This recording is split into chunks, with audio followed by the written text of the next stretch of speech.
Welcome to International Trade Minute, quickfire trade news, the essential podcast for today's trade professionals, presented to you by Rydell Law Firm. If you're a seasoned practitioner, this is where you'll find your weekly distilled briefing on the pulse of international commerce and regulation. We bring you the latest legal and trade news, distilled into straightforward, bite-sized updates for busy trade professionals. Sponsored by Rydell Law Firm, this podcast is crafted by expert trade attorneys to keep you ahead of the curve with concise, actionable insights. Perfect for your morning commute or coffee break. Stay informed without the fluff. Subscribe now on Apple Podcasts and Spotify, and join our professional community on LinkedIn.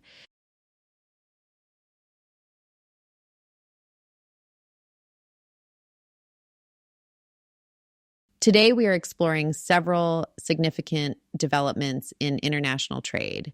CBP's new de minimis coordination initiative, BIS's enhanced enforcement measures, Secretary Raimondo's latest stance on China chip controls, the Texas Court's Corporate Transparency Act injunction, and critical findings from BIS's Semiconductor supply chain survey. Let's get started.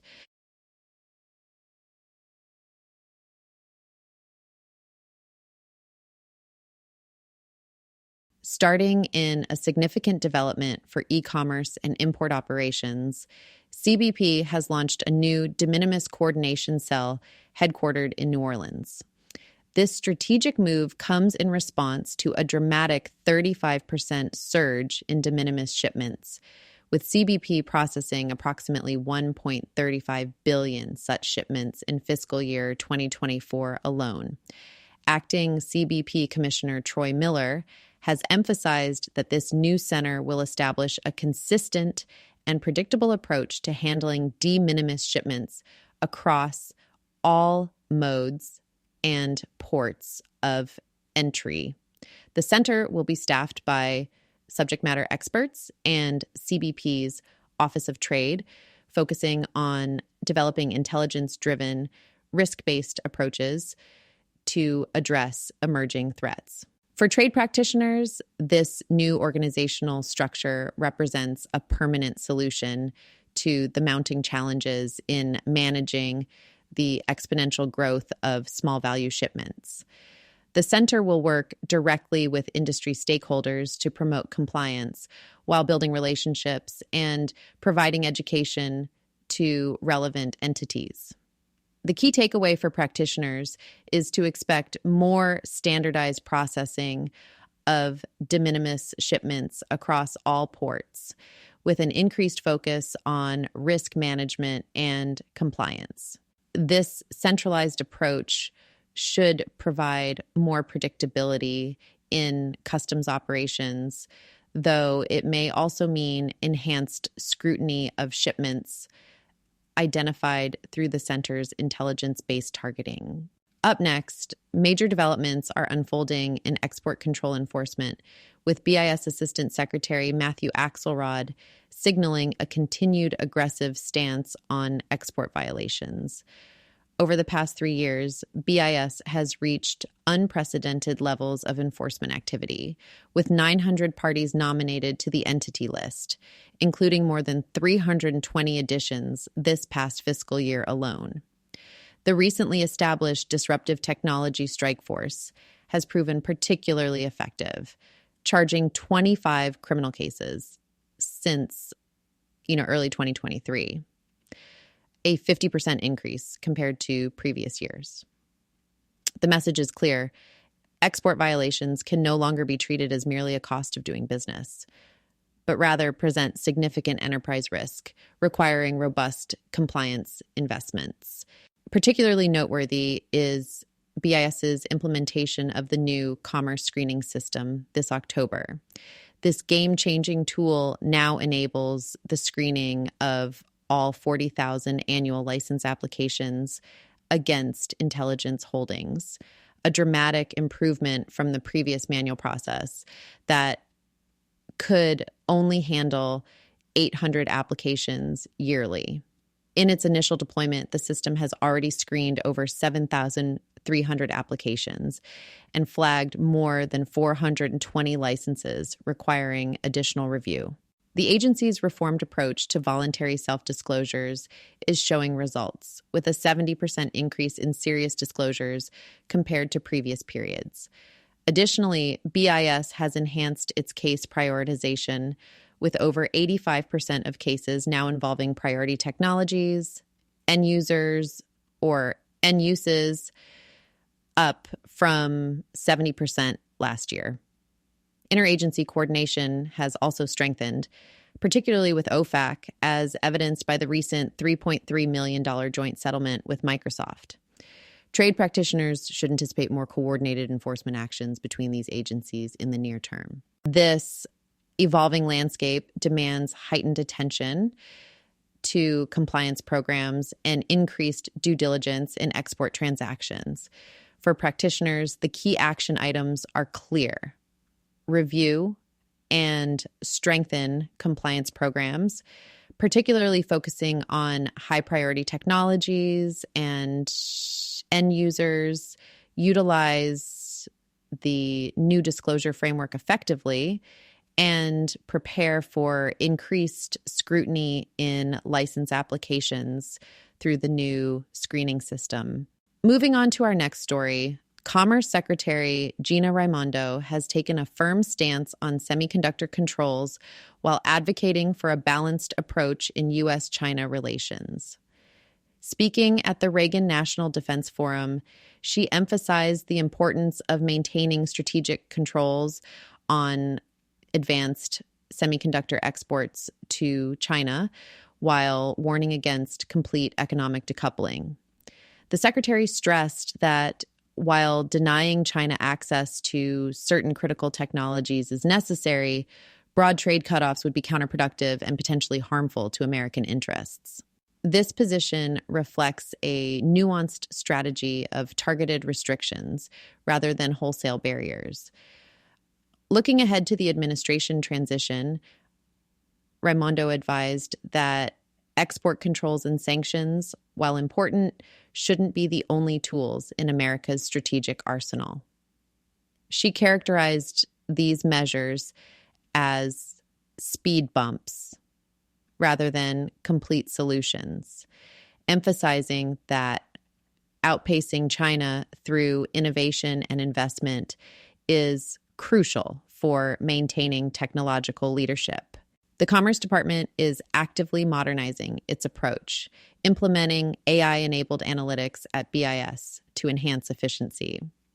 Recent actions demonstrate this commitment, including new entity list additions and expanded controls on semiconductor manufacturing equipment, coordinated closely with Japanese and Dutch partners. A telling incident during Raimondo's China visit last year, Huawei's strategic announcement of a new 7-nanometer chip, underscores the ongoing technological competition. In response, the U.S. has strengthened its collaborative efforts with allies to restrict advanced chip-making tools to China. For trade practitioners, the key takeaways are clear. Expect continued robust enforcement of semiconductor controls, increased multilateral coordination with allies, and a sustained focus on modernizing trade control mechanisms. However, also prepare for a policy environment that maintains commercial engagement with China while protecting critical technologies. We continue with our next news. In a significant development for corporate compliance requirements, a federal court in Texas has issued a preliminary injunction against the enforcement of the Corporate Transparency Act's beneficial ownership reporting requirements. Judge Amos Mazant's ruling centers on multiple constitutional concerns, finding the act potentially violates the 9th and 10th Amendments through federal overreach into state matters. The court's decision particularly focuses on how the CTA fundamentally alters traditional corporate formation practices by ending ownership anonymity, a feature long established under state law. The judge notably characterized the act as a flanking quasi-Orwellian statute that raises serious concerns about federal oversight of state-chartered businesses. The Department of Justice has already appealed the decision to the Fifth Circuit Court of Appeals, signaling the government's commitment to defending the CTA's implementation. Meanwhile, business groups, including the National Federation of Independent Business, are celebrating this ruling as a crucial victory, particularly given the approaching compliance deadlines. For trade practitioners, this injunction creates an immediate impact on compliance planning. While the appeal is pending, businesses should maintain awareness of potential CTA requirements, but may temporarily pause implementation efforts. However, given the preliminary nature of this injunction and the pending appeal, practitioners should stay prepared for rapid developments that could require swift compliance responses. Last but not the least, a new Bureau of Industry and Security survey has revealed concerning gaps in U.S. companies' understanding of their semiconductor supply chains. According to the results, nearly half of surveyed companies couldn't determine whether their products contain Chinese-made mature node semiconductors, prompting BIS Undersecretary Alan Estevez to describe companies as shockingly unaware of their chip sources.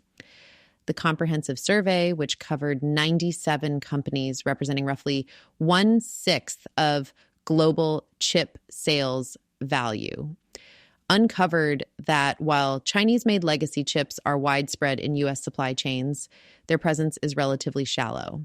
More than 2/3 of surveyed companies' products contain Chinese-origin legacy chips, yet these components account for only 2.8% of total chip count and 1.3% by value. A separate survey of 22 U.S. semiconductor suppliers revealed minimal reliance on Chinese foundries, with Chinese-made chips comprising less than 2% of their total sales. However, these suppliers expressed growing concerns about Chinese government initiatives to strengthen their domestic semiconductor industry, citing emerging pricing pressures and the impact of subsidies.